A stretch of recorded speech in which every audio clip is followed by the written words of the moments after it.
The Painted Veil, Part 1.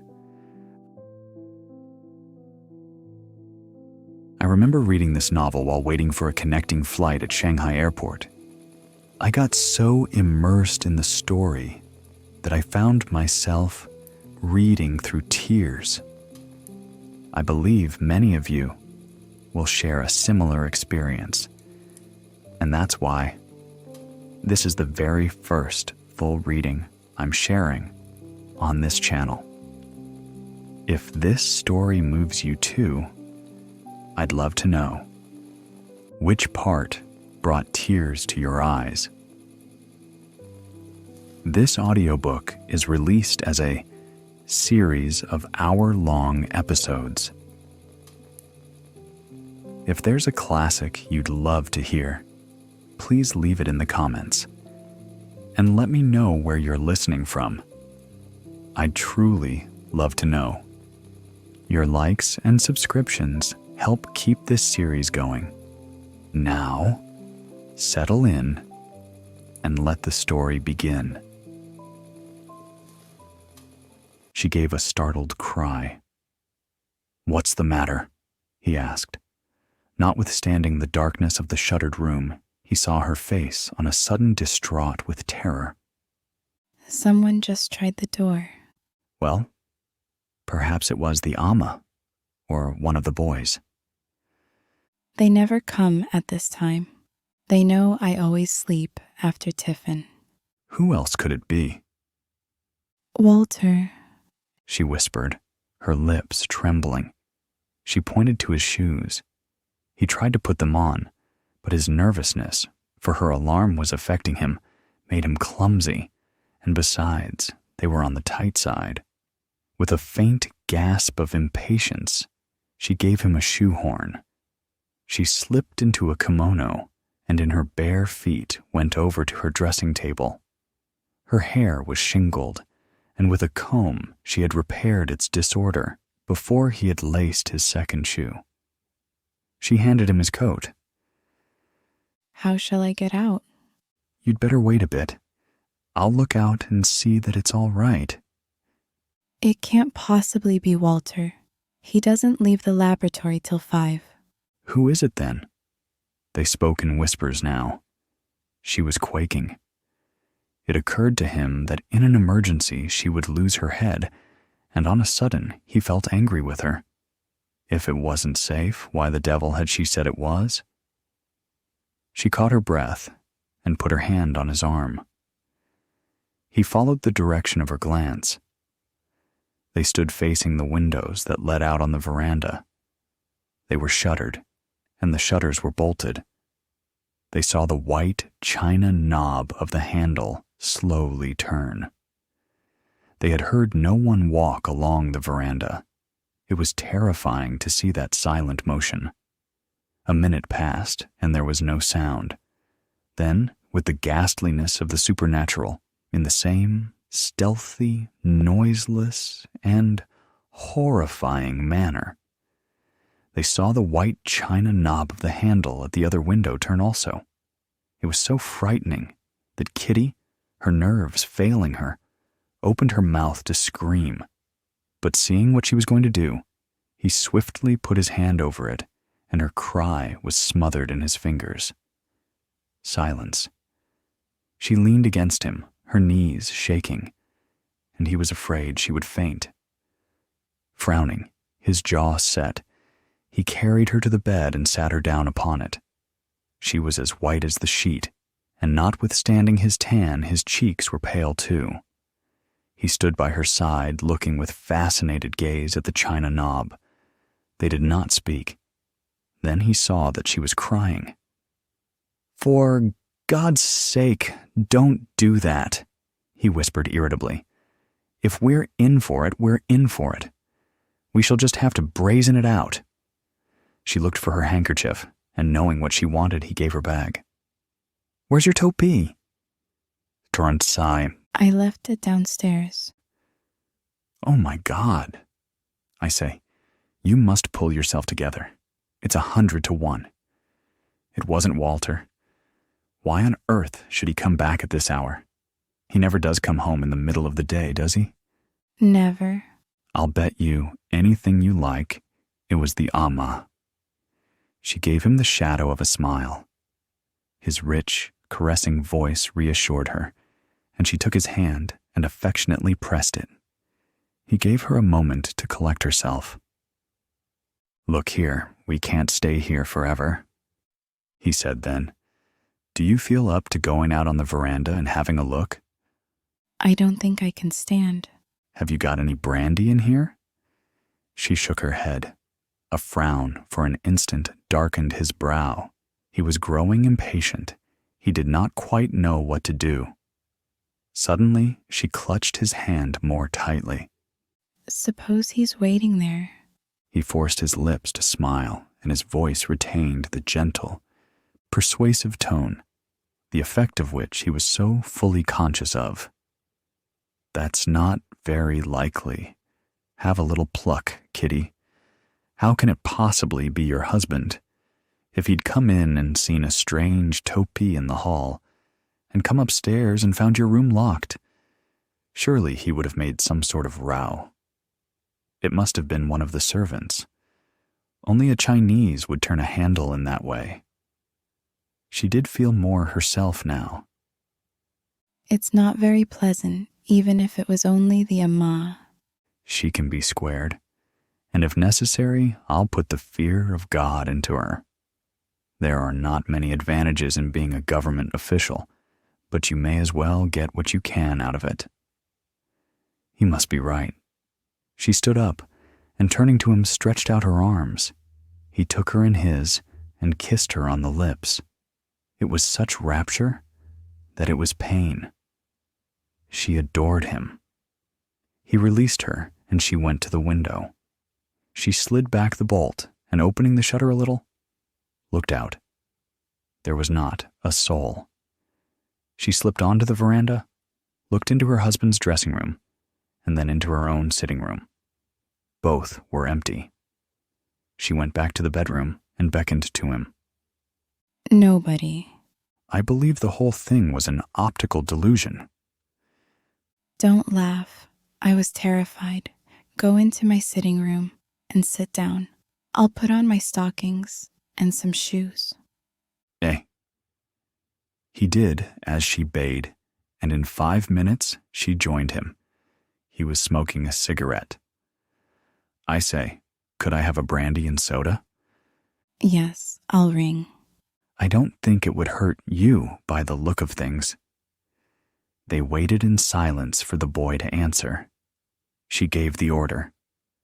Ring up the laboratory and ask if Walter is there, she said then.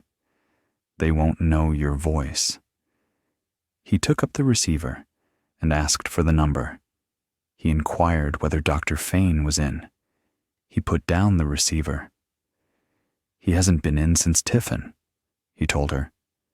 Ask the boy whether he has been here. I daren't. It'll look so funny if he has, and I didn't see him. The boy brought the drinks, and Townsend helped himself. When he offered her some, she shook her head. What's to be done if it was Walter? She asked. Perhaps he wouldn't care. Walter? Her tone was incredulous. It's always struck me he was rather shy. Some men can't bear scenes, you know.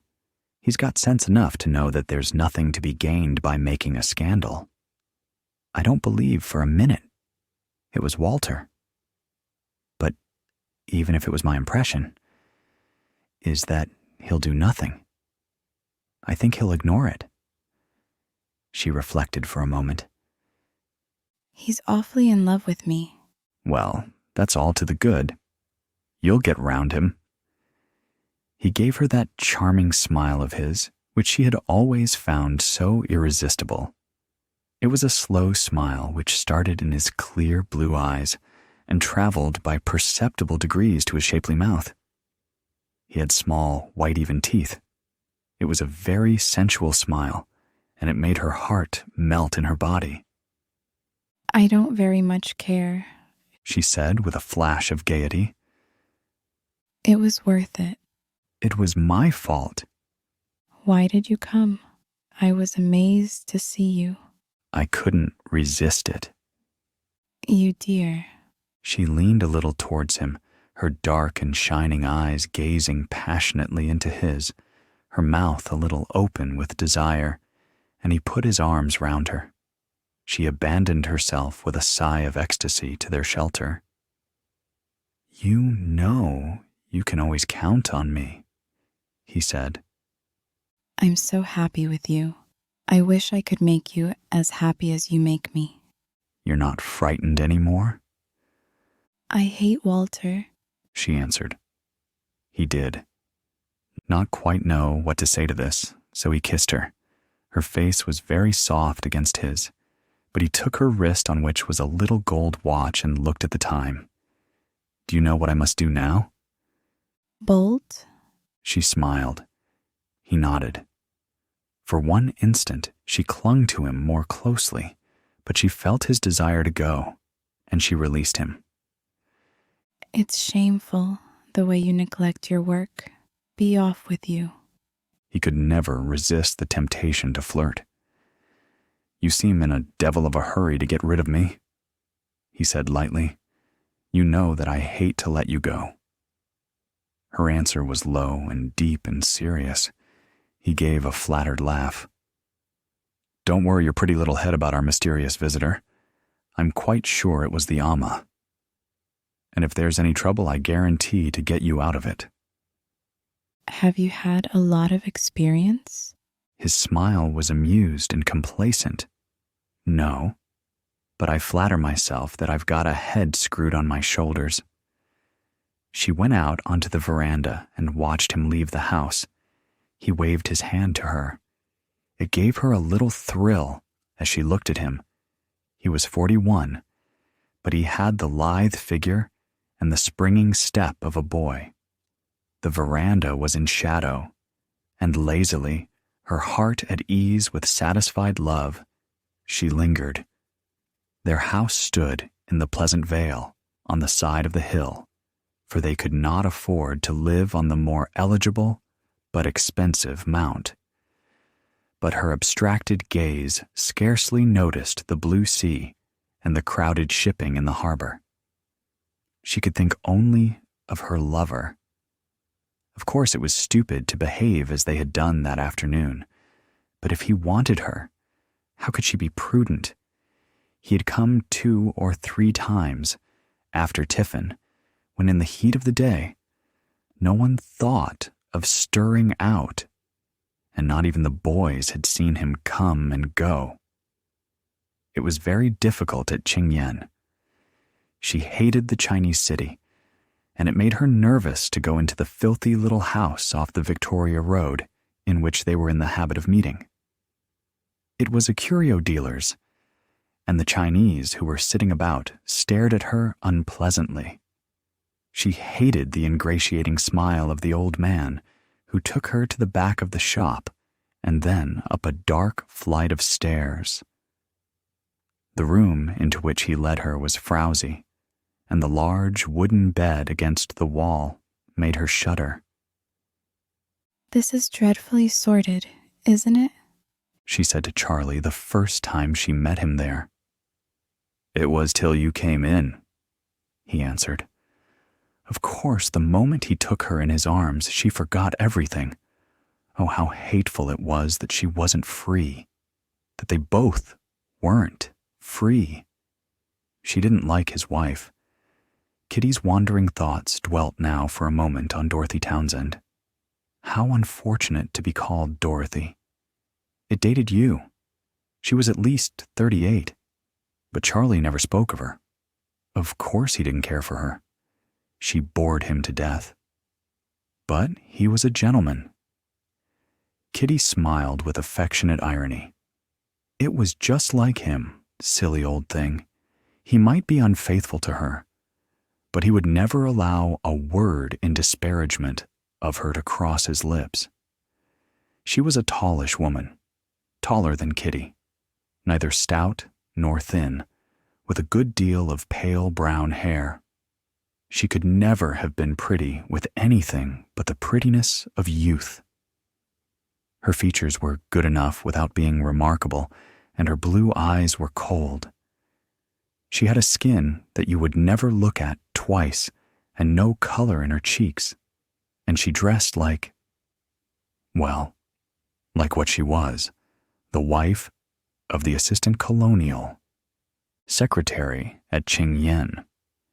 Kitty smiled and gave her shoulders a faint shrug. Of course, no one could deny that Dorothy Townsend had a pleasant voice. She was a wonderful mother. Charlie always said that of her. And she was what Kitty's mother called a gentlewoman. But Kitty did not like her. She did not like her casual manner, and the politeness with which she treated you when you went there to tea or dinner was exasperating, because you could not but feel how little interest she took in you. The fact was, Kitty supposed, that she cared for nothing but her children. There were 2 boys at school in England, and another boy of 6 whom she was going to take home next year. Her face was a mask. She smiled and in her pleasant, well-mannered way said the things that were expected of her, but for all her cordiality held you at a distance. She had a few intimate friends in the colony, and they greatly admired her. Kitty wondered whether Mrs. Townsend thought her a little common. She flushed. After all, there was no reason for her to put on airs. It was true that her father had been a colonial governor, and of course it was very grand while it lasted. Everyone stood up when you entered a room, and men took off their hats to you as you passed in your car. But what could be more insignificant than a colonial governor when he had retired? Dorothy Townsend's father lived on a pension in a small house at Earl's Court. Kitty's mother would think it a dreadful bore if she asked her to call. Kitty's father, Bernard Garston, was a KC, and there was no reason why he should not be made a judge one of these days. Anyhow, they lived in South Kensington. 4. Kitty, coming to Qingyan on her marriage, had found it hard to reconcile herself to the fact that her social position was determined by her husband's occupation. Of course, everyone had been very kind, and for 2 or 3 months they had gone out to parties almost every night. When they dined at Government House, the governor took her in as a bride, but she had understood quickly that as the wife of the government bacteriologist, she was of no particular consequence. It made her angry. It's too absurd, she told her husband. Why, there's hardly anyone here that one would bother about for 5 minutes at home. Mother wouldn't dream of asking any of them to dine at our house. You mustn't let it worry you, he answered. It doesn't really matter, you know. Of course it doesn't matter. It only shows how stupid they are.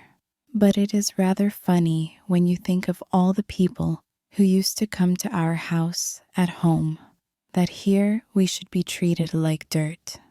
From a social standpoint, the man of science does not exist. He smiled. She knew that now, but she had not known it when she married him.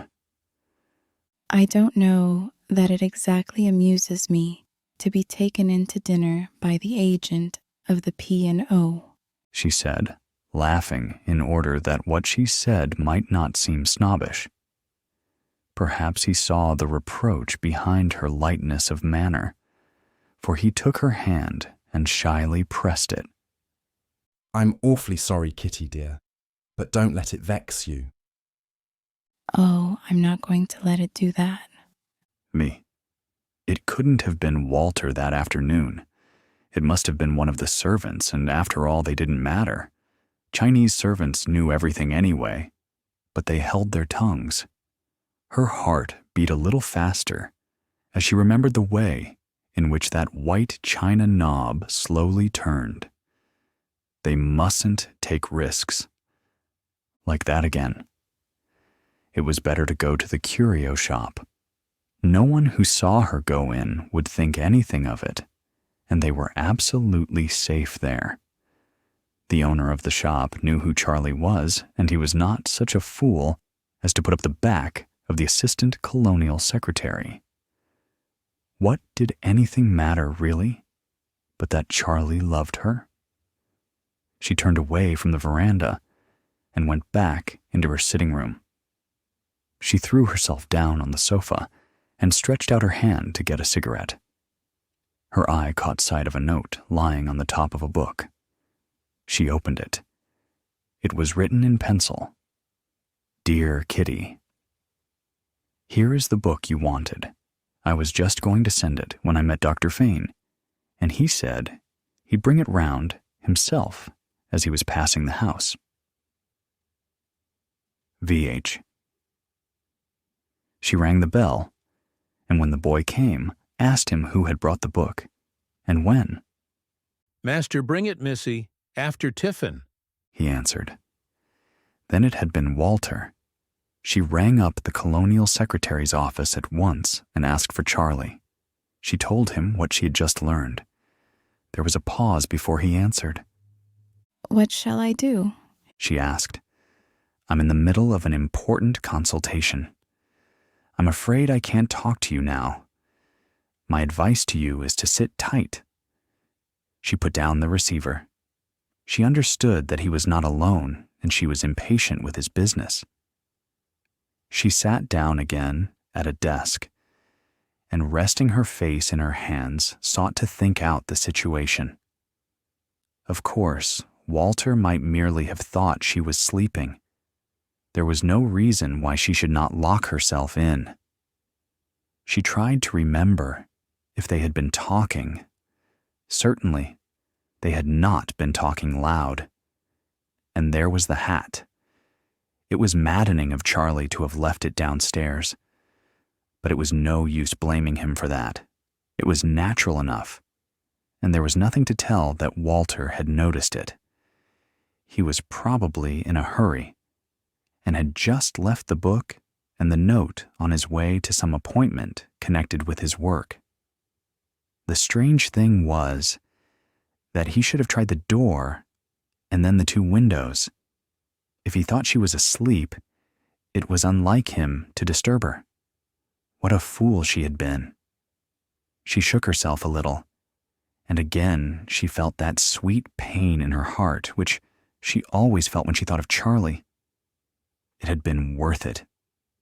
He had said that he would stand by her, and if the worst came to the worst, well, let Walter kick up a row if he chose. She had Charlie. What did she care? Perhaps it would be the best thing for him to know. She had never cared for Walter, and since she had loved Charlie Townsend, it had irked and bored her to submit to her husband's caresses. She wanted to have nothing more to do with him. She didn't see how he could prove anything. If he accused her, she would deny. And if it came to pass that she could deny no longer, well, she would fling the truth in his teeth, and he could do what he chose. Freedom. Within 3 months of her marriage, she knew that she had made a mistake, but it had been her mother's fault, even more than hers. There was a photograph of her mother in the room, and Kitty's harassed eyes fell on it. She did not know why she kept it there, for she was not very fond of her mother. There was one of her father, too, but that was downstairs on the grand piano. It had been done when he took silk, and it represented him in wig and gown. Even they could not make him imposing. He was a little, wizened man, with tired eyes, a long upper lip, and a thin mouth. A facetious photographer had told him to look pleasant, but he had succeeded only in looking severe. It was on this account, for as a rule, the downturned corners of his mouth and the dejection of his eyes gave him an air of mild depression. That Mrs. Garstin, thinking it made him look judicial, had chosen it from among the proofs. But her own photograph showed her in the dress in which she had gone to court when her husband was made a king's counsel. She was very grand in the velvet gown, the long train so disposed as to show to advantage, with feathers in her hair and flowers in her hand. She held herself erect. She was a woman of 50, thin and flat-chested, with prominent cheekbones and a large, well-shaped nose. She had a great quantity of very smooth black hair, and Kitty had always suspected that, if not dyed, it was at least touched up. Her fine black eyes were never still, and this was the most noticeable thing about her, for when she was talking to you, it was disconcerting to see those restless eyes in that impassive, unlined and yellow face. They moved from one part of you to another, to other persons in the room, and then back to you. You felt that she was criticizing you, summing you up, watchful meanwhile of all that went on around her, and that the words she spoke had no connection with her thoughts. 7 Mrs. Garstein was a hard, cruel, managing, ambitious, parsimonious, and stupid woman. She was the daughter, one of 5, of a solicitor in Liverpool, and Bernard Garstein had met her when he was on the Northern Circuit. He had seemed then a young man of promise, and her father said he would go far. He hadn't. He was painstaking, industrious, and capable, but he had not the will to advance himself. Mrs. Garstin despised him, but she recognized, though with bitterness, that she could only achieve success through him, and she set herself to drive him on the way she desired to go. She nagged him without mercy. She discovered that if she wanted him to do something which his sensitiveness revolted against, she had only to give him no peace, and eventually, exhausted, he would yield. On her side, she set herself to cultivate the people who might be useful. She flattered the solicitors who would send her husband briefs and was familiar with their wives. She was obsequious to the judges and their ladies. She made much of promising politicians. In 25 years, Mrs. Garstin never invited anyone to dine at her house because she liked him. She gave large dinner parties at regular intervals, but parsimony was as strong in her as ambition. She hated to spend money. She flattered herself that she could make as much show as anyone else at half the price. Her dinners were long and elaborate, but thrifty, and she could never persuade herself that people, when they were eating and talking, knew what they drank. She wrapped sparkling Moselle in a napkin and thought her guests took it for the champagne. Bernard Garstin had a fair, though not a large, practice. Men who had been called after him had long outstripped him. Mrs. Garstin made him stand for Parliament. The expense of the election was borne by the party, but here again, her parsimony balked her ambition, and she could not bring herself to spend enough money to nurse the constituency. The subscriptions Bernard Garstin made to the innumerable funds a candidate is expected to contribute to were always just a little less than adequate. He was beaten. Though it would have pleased Mrs. Garstin to be a member's wife, she bore her disappointment with fortitude. The fact of her husband's standing had brought her in contact with a number of prominent persons, and she appreciated the addition to her social consequence. She knew that Bernard would never make his mark in the house.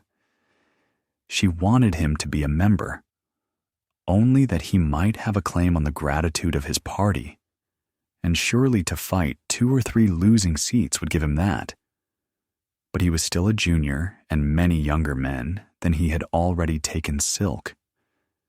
It was necessary that he should, too, not only because otherwise he could scarcely hope to be made a judge, but on her account also. It mortified her to go into dinner after women 10 years younger than herself. But here she encountered in her husband an obstinacy which she had not for years been accustomed to. He was afraid that as a K.C. he would get no work. A bird in the hand was worth 2 in the bush, he told her, to which she retorted that a proverb was the last refuge of the mentally destitute. He suggested to her the possibility that his income would be halved, and he knew that there was no argument which could have greater weight with her. She would not listen. She called him pusillanimous. She gave him no peace, and at last, as always, he yielded. He applied for silk, and it was promptly awarded him. His misgivings were justified. He made no headway as a leader, and his briefs were few. But he concealed any disappointment he may have felt, and if he reproached his wife, it was in his heart. He grew perhaps a little more silent. But he had always been silent at home, and no one in his family noticed a change in him. His daughters had never looked upon him as anything but a source of income. It had always seemed perfectly natural that he should lead a dog's life in order to provide them with board and lodging, clothes, holiday, and money for odds and ends. And now, understanding that, through his fault, money was less plentiful, the indifference they had felt for him was tinged with an exasperated contempt. It never occurred to them to ask themselves what were the feelings of the subdued little man who went out early in the morning and came home at night only in time to dress for dinner. He was a stranger to them, but because he was their father, they took it for granted that he should love and cherish them.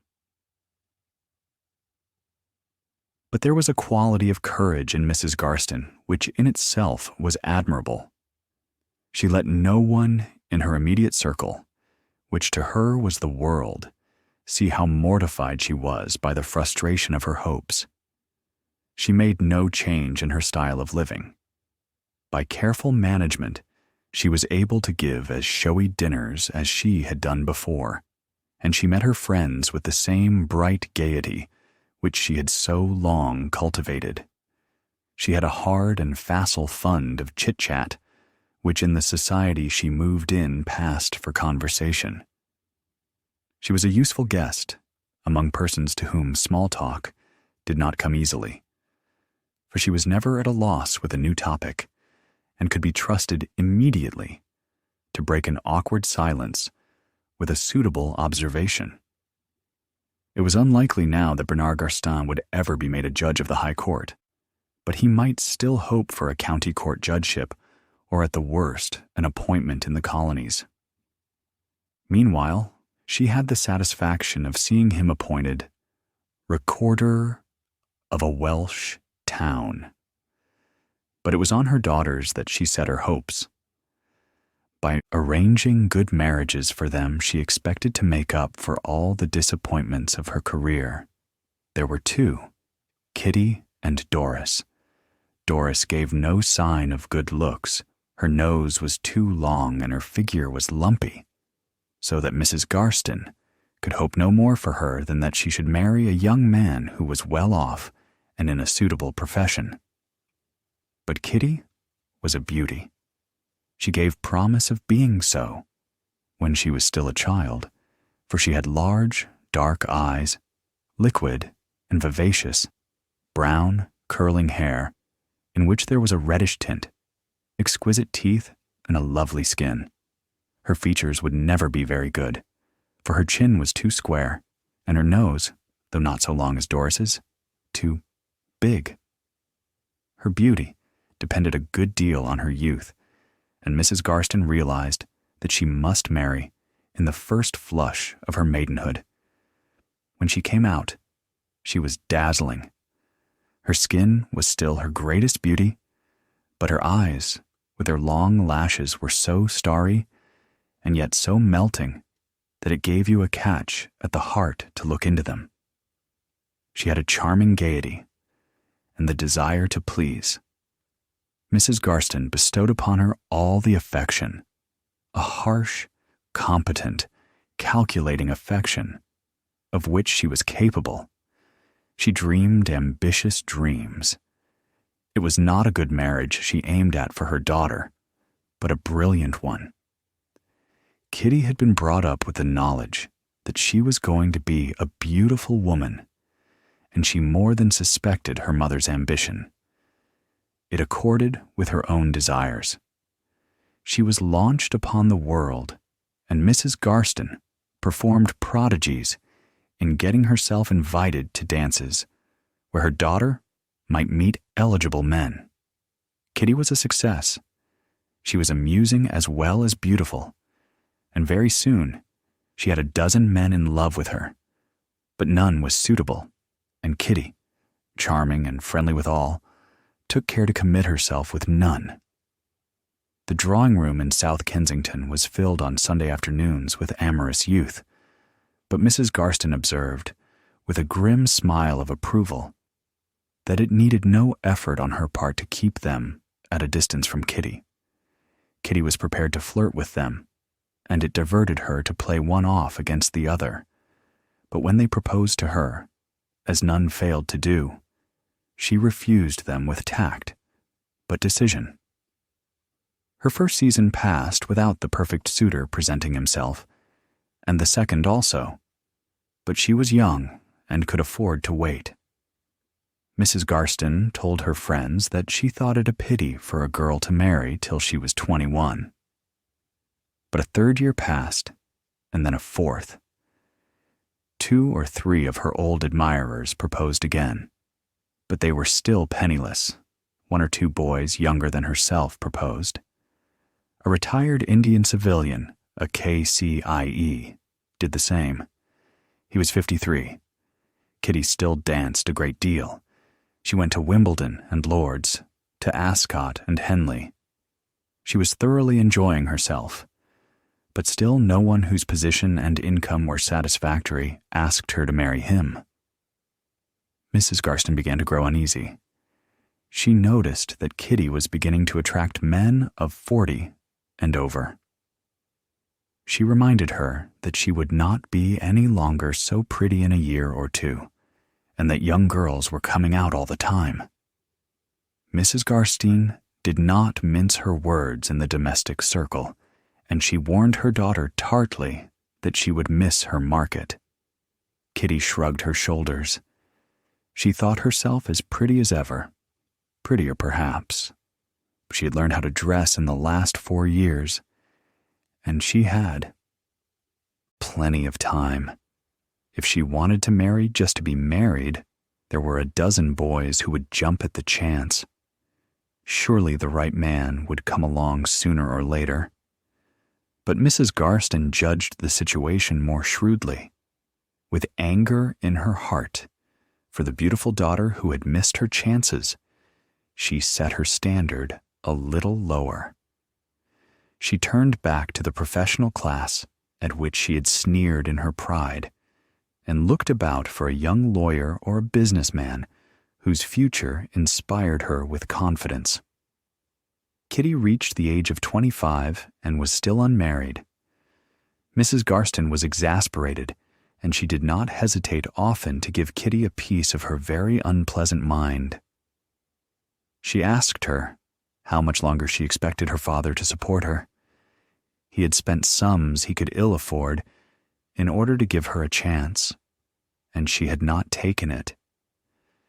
It never struck Mrs. Garstin that perhaps her own hard affability had frightened the men, sons of wealthy fathers or heirs to a title, whose visits she had too cordially encouraged. She put down Kitty's failure to stupidity. Then Doris came out. She had a long nose still, and a poor figure, and she danced badly. In her first season, she became engaged to Geoffrey Dennison.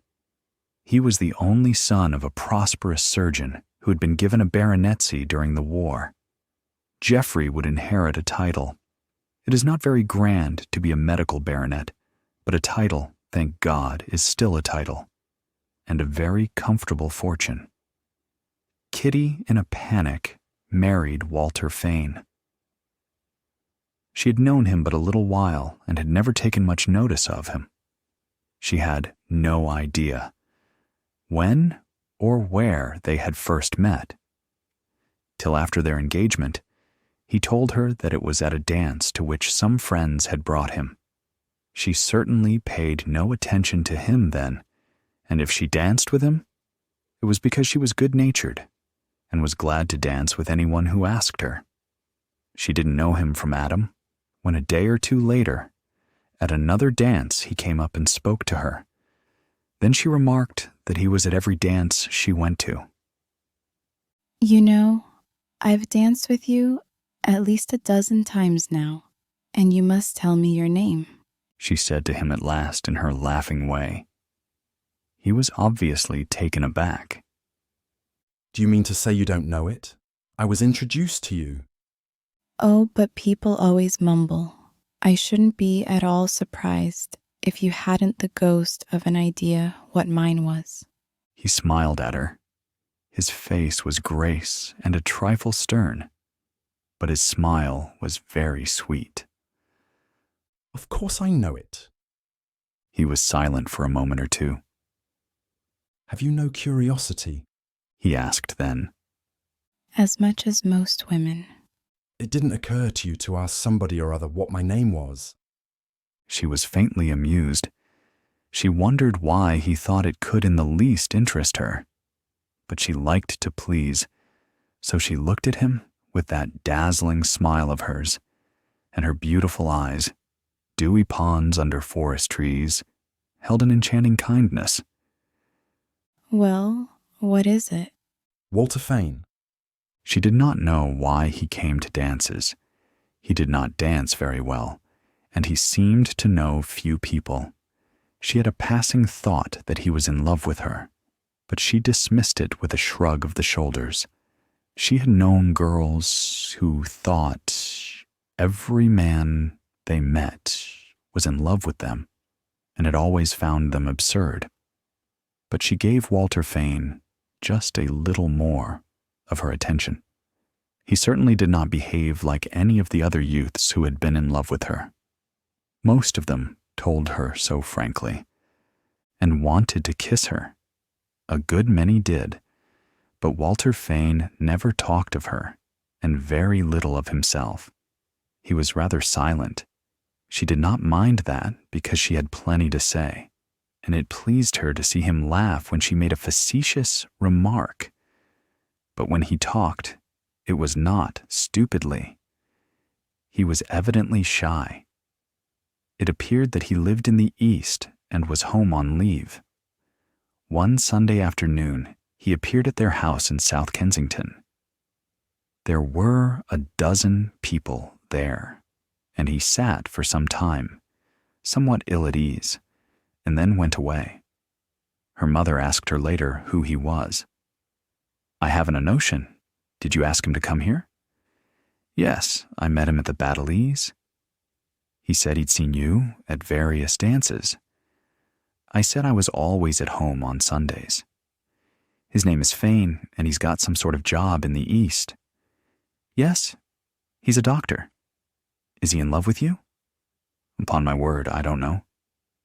"I should have thought you knew by now when a young man was in love with you. I wouldn't marry him if he were," said Kitty lightly. Mrs. Garstin did not answer. Her silence was heavy with displeasure. Kitty flushed. She knew that her mother did not care now whom she married, so long as somehow she got her off her hands. During the next week, she met him at 3 dances, and now, his shyness perhaps wearing off a little, he was somewhat more communicative. He was a doctor, certainly, but he did not practice. He was a bacteriologist. Kitty had only a very vague idea what that meant, and he had a job at Qingyan. He was going back in the autumn. He talked a good deal about China. She made it a practice to appear interested in whatever people talked to her of, but indeed the life in Qingyan sounded quite jolly. There were clubs and tennis and racing and polo and golf. Do people dance much there? Oh, yes, I think so. She wondered whether he told her these things with a motive. He seemed to like her society, but never by a pressure of the hand, by a glance or by a word, did he give the smallest indication that he looked upon her as anything but a girl whom you met and danced with. On the following Sunday, he came again to their house. Her father happened to come in.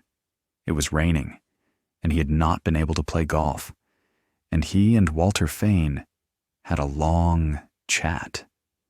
She asked her father afterwards what they had talked of. It appears he's stationed in Qingyan. The Chief Justice is an old friend of mine at the bar. He seems an unusually intelligent young man. She knew that her father was as a rule bored to death by the young people, whom for her sake and now her sister's, he had been forced for years to entertain. "It's not often you like any of my young men, father," she said. His kind, tired eyes rested upon her. "Are you going to marry him by any chance?" "Certainly not." "Is he in love with you?" "He shows no sign of it." "Do you like him?" "I don't think I do very much. He irritates me a little." He was not her type at all. He was short, but not thick-set, slight rather and thin, dark and clean-shaven, with very regular clear-cut features. His eyes were almost black, but not large. They were not very mobile, and they rested on objects with a singular persistence. They were curious, but not very pleasant eyes. With his straight, delicate nose, his fine brow and well-shaped mouth, he ought to have been good-looking. But surprisingly enough, he was not. When Kitty began to think of him at all, she was surprised that he should have such good features when you took them one by one, and yet be so far from handsome. His face was cold. His expression was slightly sarcastic, and now that Kitty knew him better, she realized that she was not quite at ease with him. He had no gaiety. By the time the season drew to its end, they had seen a good deal of one another, but he had remained as aloof and impenetrable as ever. He was not exactly shy with her, but embarrassed. His conversation remained strangely impersonal.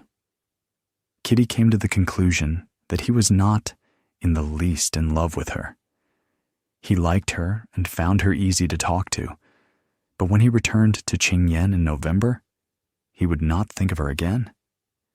She thought it not impossible that he was engaged all the time to some nurse in a hospital at Qingyan, the daughter of a clergyman, dull, plain, flat-footed, and strenuous. That was the wife that would exactly suit him. Then came the announcement of Doris's engagement to Geoffrey Dennison. Doris, at 18, was making quite a good marriage, and she was 25 and single. Supposing she did not marry at all? That season, the only person who had proposed to her was a boy of 20 who was still at Oxford. She couldn't marry a boy 5 years younger than herself. She had made a hash of things. Last year, she had refused a widowed Knight of the Bath with 3 children. She almost wished she hadn't. Mother would be horrible now, and Doris who had always been sacrificed because she, Kitty, was expected to make the brilliant match, would not fail to crow over her. Kitty's heart sank. Sigh. But one afternoon when she was walking home from Harrods, she chanced to meet Walter Fane in the Brompton Road. He stopped and talked to her. Then, casually, he asked her if she would not take a turn with him in the park. She had no particular wish to go home. It was not just then a very agreeable place. They strolled along, talking as they always talked, of casual things, and he asked her where she was going for the summer. "Oh, we always bury ourselves in the country. You see, Father is exhausted after the term's work, and we just go to the quietest place we can find." Kitty spoke with her tongue in her cheek, for she knew quite well that her father had not nearly enough work to tire him, and even if he had, his convenience would never have been consulted in the choice of a holiday. But a quiet place was a cheap place. "Don't you think those chairs look rather inviting?" said Walter suddenly. She followed his eyes and saw 2 green chairs by themselves under a tree on the grass. "Let us sit in them," she said. But when they were seated, he seemed to grow strangely abstracted. He was an odd creature. She chattered on, however, gaily enough, and wondered why he had asked her to walk with him in the park. Perhaps he was going to confide in her his passion for the flat-footed nurse in Ching Yen. Suddenly, he turned to her, interrupting her in the middle of a sentence, so that she could not but see that he had not been listening, and his face was chalk white. "I want to say something to you." She looked at him quickly, and she saw that his eyes were filled with a painful anxiety. His voice was strained, low, and not quite steady. But before she could ask herself what this agitation meant, he spoke again. "I want to ask you if you'll marry me." "You could knock me down with a feather," she answered, so surprised that she looked at him blankly.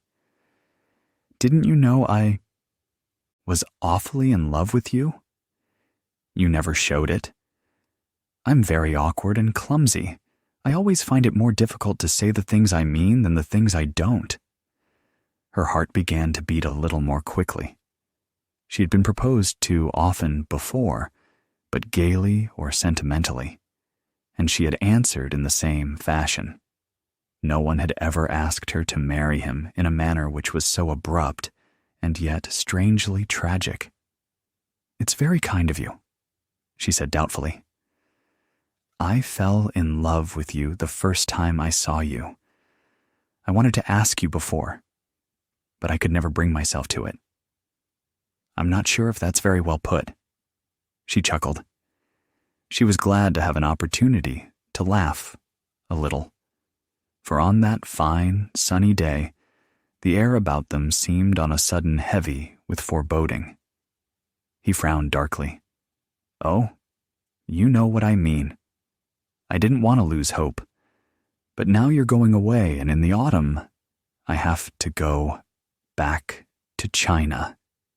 "I've never thought of you in that way," she said helplessly. He said nothing more. He looked down on the grass sullenly. He was a very odd creature, but now that he had told her, she felt in some mysterious way that his love was something she had never met before. She was a little frightened, but she was elated also. His impassivity was vaguely impressive. "You must give me time to think." Still, he did not say anything. He did not stir. Did he mean to keep her there till she had decided? That was absurd. She must talk it over with her mother. She ought to have got up when she spoke.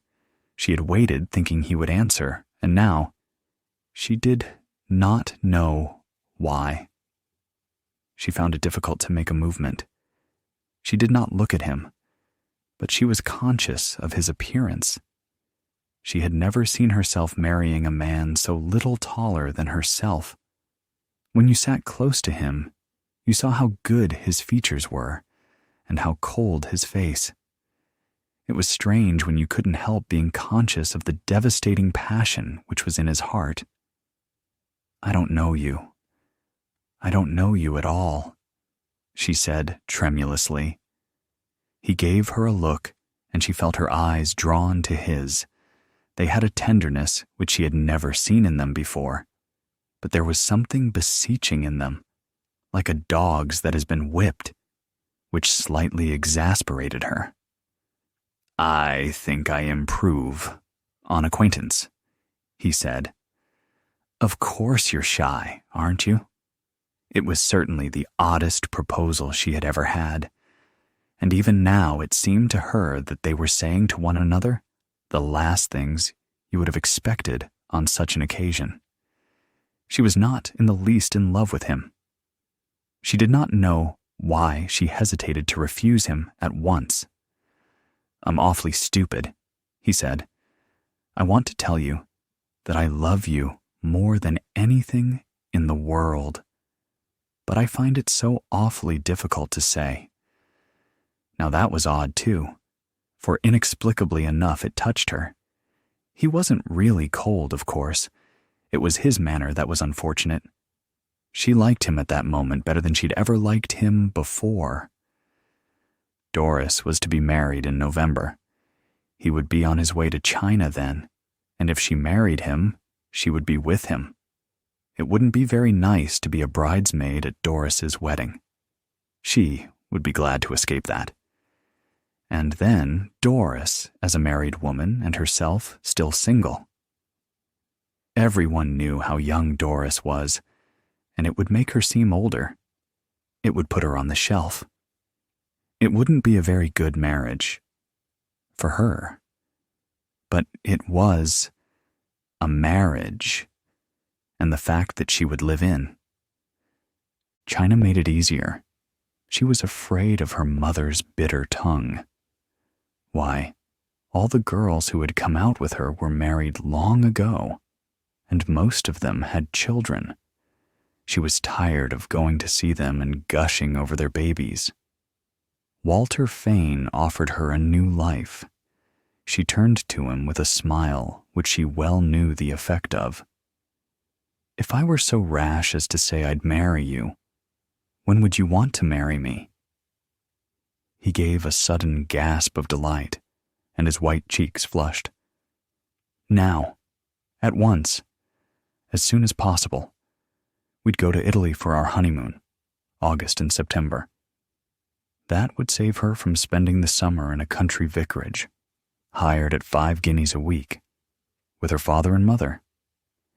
In a flash, she saw in her mind's eye the announcement in the Morning Post that, the bridegroom having to return to the East, the wedding would take place at once. She knew her mother well enough. She could be counted on to make a splash. For the moment at least, Doris would be in the background, and when Doris's much grander wedding took place, she would be far away. She stretched out her hand. "I think I like you very much. You must give me time to get used to you." "Then it's yes?" he interrupted.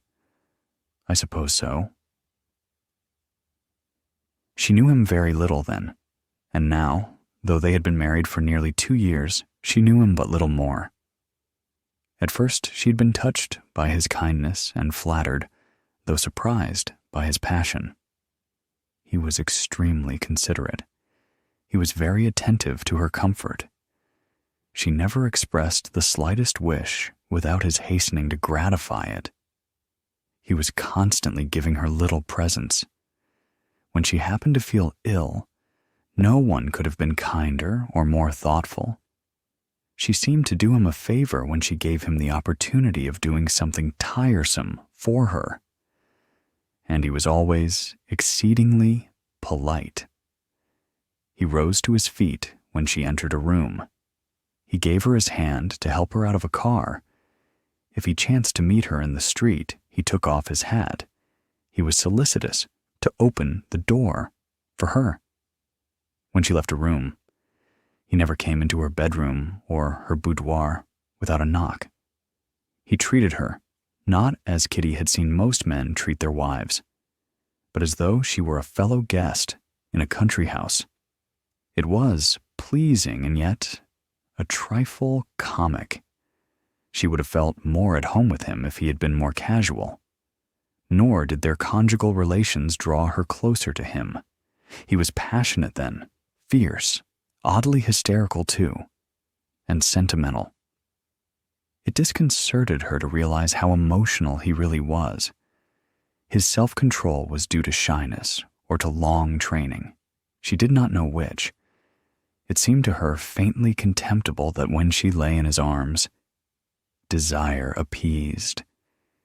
He, who was so timid of saying absurd things, who so feared to be ridiculous, should use baby talk. She had offended him bitterly once by laughing and telling him that he was talking the most fearful slush. She had felt his arms grow limp about her.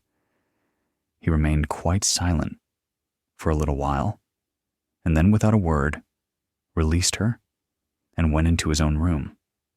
She didn't want to hurt his feelings, and a day or two later she said to him, "You silly old thing, I don't mind what nonsense you talk to me." He had laughed in a shamefaced way. She had discovered very soon that he had an unhappy disability to lose himself. He was self-conscious. When there was a party and everyone started singing, Walter could never bring himself to join in. He sat there, smiling to show that he was pleased and amused, but his smile was forced. It was more like a sarcastic smirk, and you could not help feeling that he thought all those people enjoying themselves a pack of fools. He could not bring himself to play the round games which Kitty with her high spirits found such a lark. On their journey out to China, he had absolutely refused to put on fancy dress when everyone else was wearing it. It disturbed her pleasure that he should so obviously think the whole thing a bore. Kitty was lively. She was willing to chatter all day long, and she laughed easily. His silence disconcerted her. He had a way which exasperated her of returning no answer to some casual remark of hers. It was true that it needed no answer, but an answer, all the same, would have been pleasant. If it was raining, and she said, "It's raining cats and dogs," she would have liked him to say, "Yes, isn't it?" He remained silent. Sometimes she would have liked to shake him. "I said it was raining cats and dogs," she repeated. "I heard you," he answered with his affectionate smile. It showed that he hadn't meant to be offensive. He did not speak because he had nothing to say. But if nobody spoke, unless he had something to say, Kitty reflected, with a smile, the human race would very soon lose the use of speech. The fact was, of course, that he had no charm. That was why he was not popular. And she had not been long in Qingyan before she discovered that he was not. She remained very vague about his work. It was enough for her to realize, and she did this quite distinctly, that to be the government bacteriologist was no great fry.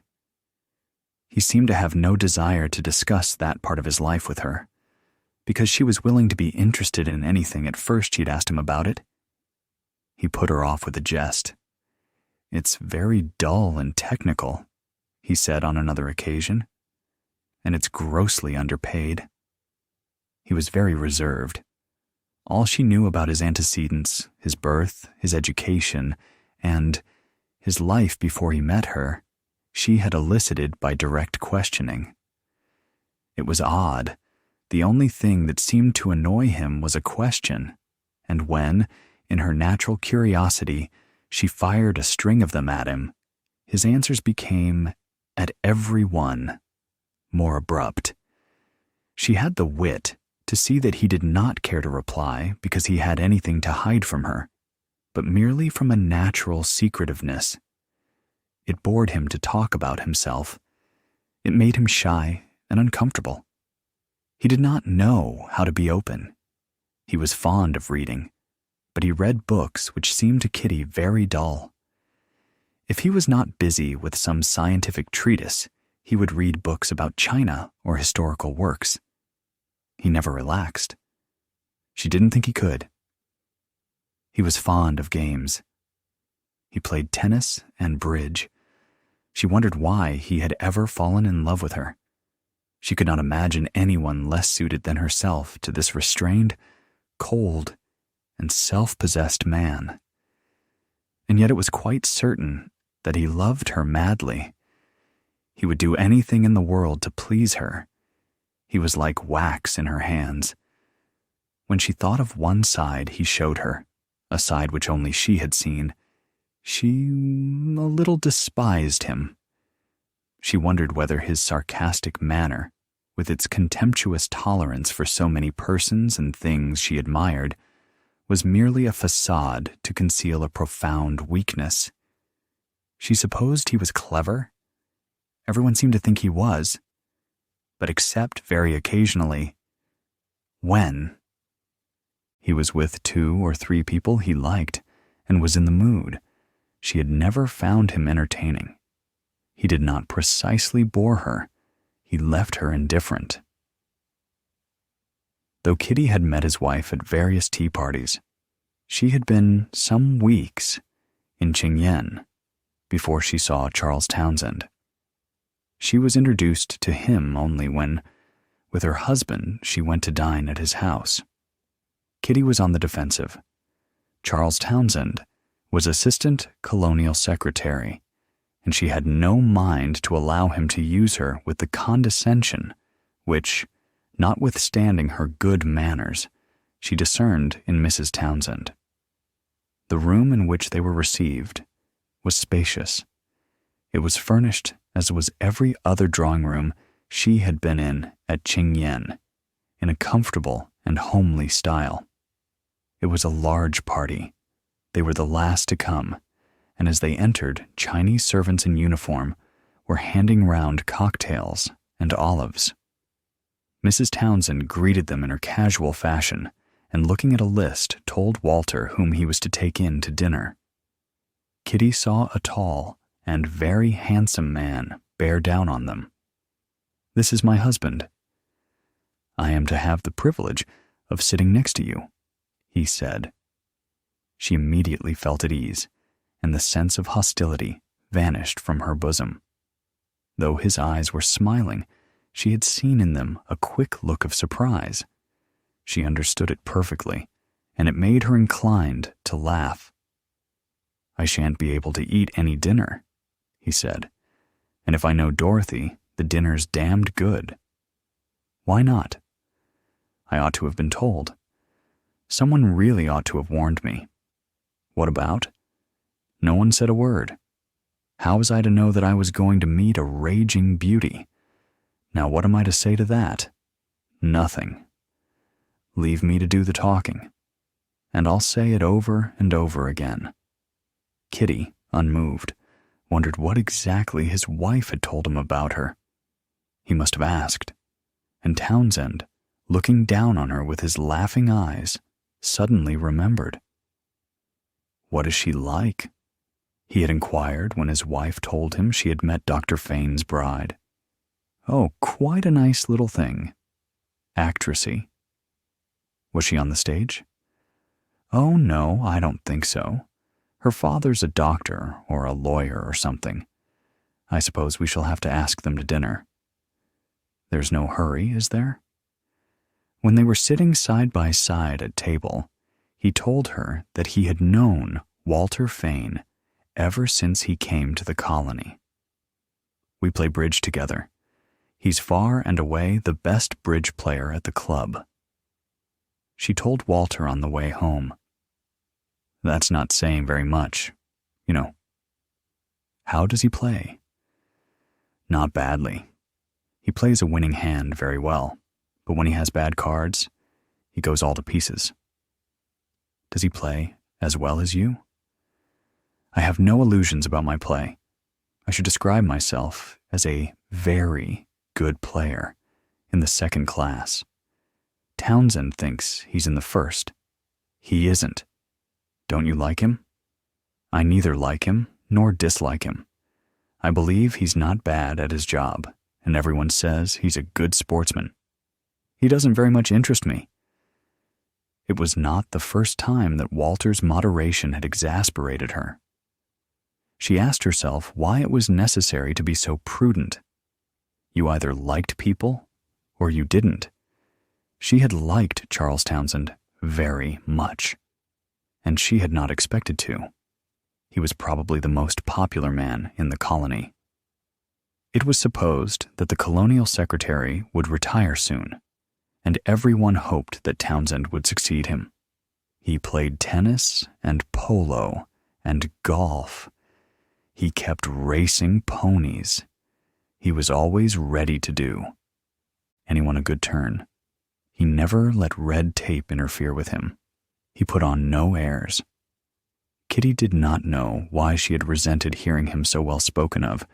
She could not help thinking he must be very conceited. She had been extremely silly. That was the last thing you could accuse him of. She had enjoyed her evening. They had talked of the theaters in London, and of Ascot and cows, all the things she knew about, so that really she might have met him at some nice house in Lennox Gardens. And later, when the men came into the drawing room after dinner, he had strolled over and sat beside her again. Though he had not said anything very amusing, he had made her laugh. It must have been the way he said it. There was a caressing sound in his deep, rich voice, a delightful expression in his kind, shining blue eyes, which made you feel very much at home with him. Of course, he had charm. That was what made him so pleasant. He was tall, 6'2" at least, she thought, and he had a beautiful figure. He was evidently in very good condition, and he had not a spare ounce of fat on him. He was well dressed, the best dressed man in the room, and he wore his clothes well. She liked a man to be smart. Her eyes wandered to Walter.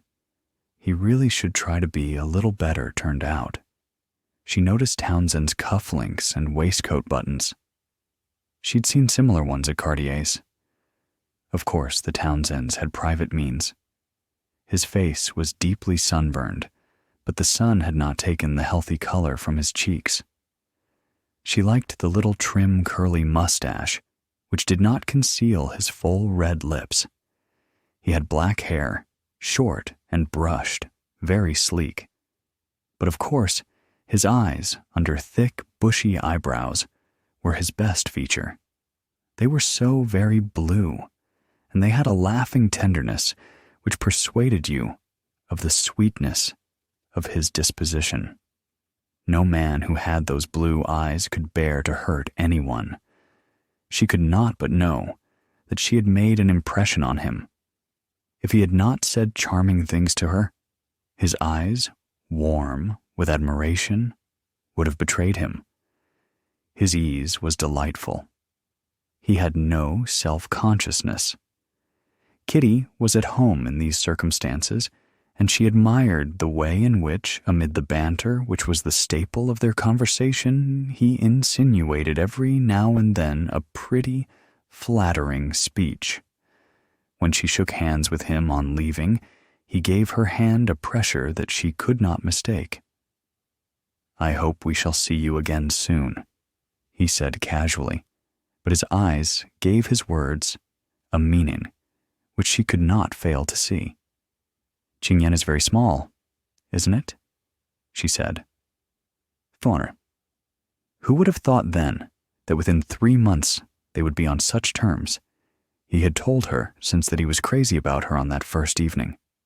She was the most beautiful thing he had ever seen. He remembered the dress she wore. It was her wedding dress, and he said she looked like a lily of the valley. She knew that he was in love with her before he told her, and a little frightened she kept him at a distance. He was impetuous, and it was difficult. She was afraid to let him kiss her. for the thought of his arms about her made her heart beat so fast. She had never been in love before. It was wonderful. And now that she knew what love was, she felt a sudden sympathy for the love that Walter bore her. She teased him playfully and saw that he enjoyed it. She'd been perhaps a little afraid of him, but now she had more confidence. She chaffed him, and,